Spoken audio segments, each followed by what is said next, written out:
Good morning guys! Welcome to my vlog.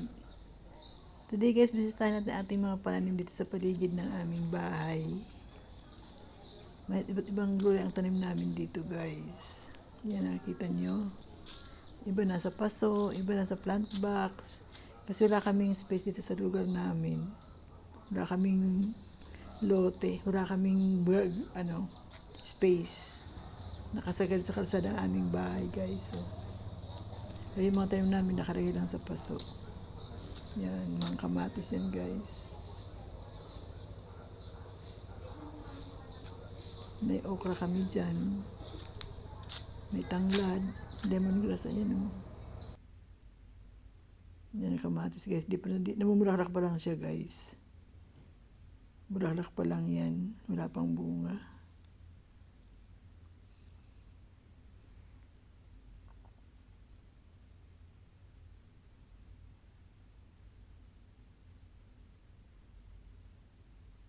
Ito naman ay okra guys. So, may bunga na lang ang okra. Masipag mamunga ang okra guys. So, kahit pa nakakapitas kami dyan. Ayan, may bunga na siya. Yan, may bunga din o. Pa isa-isa. Yung kamatis namin medyo madami. Pero nakalagay lang sa box. Sa mga plant box lang.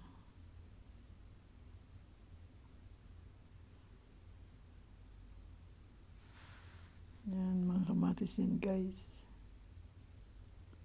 Ang mahal kasi ng gulay ngayon eh. Kaya kailangan magtanim tayo sa paligid natin. Kahit sa paso lang, pwede na.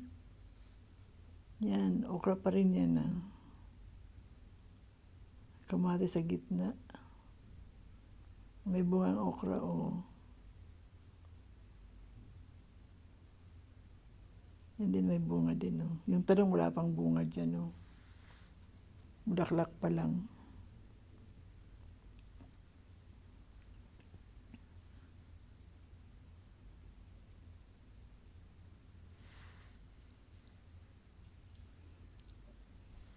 Masarap mag-garden talaga guys. Nakaka-relieve ng stress ang pag-garden. Yan, may mga bungang okra. Yan guys, may bunga na ang talong o. Namunga na rin siya kahit paano. Iba kasi hindi nabuhay eh. Ilang puno lang ang nabuhay namin dyan. Yan, medyo okay na. Pwede ang panggulay yan eh. Panlagay sa isda. Yan.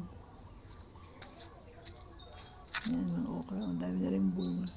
Yung kamatis may bunga na rin guys, ang kamatis. So, tingnan nyo. Yan. Pwede na may pang-asim. Pang sausawan. Pag nahinog na yung kamatis.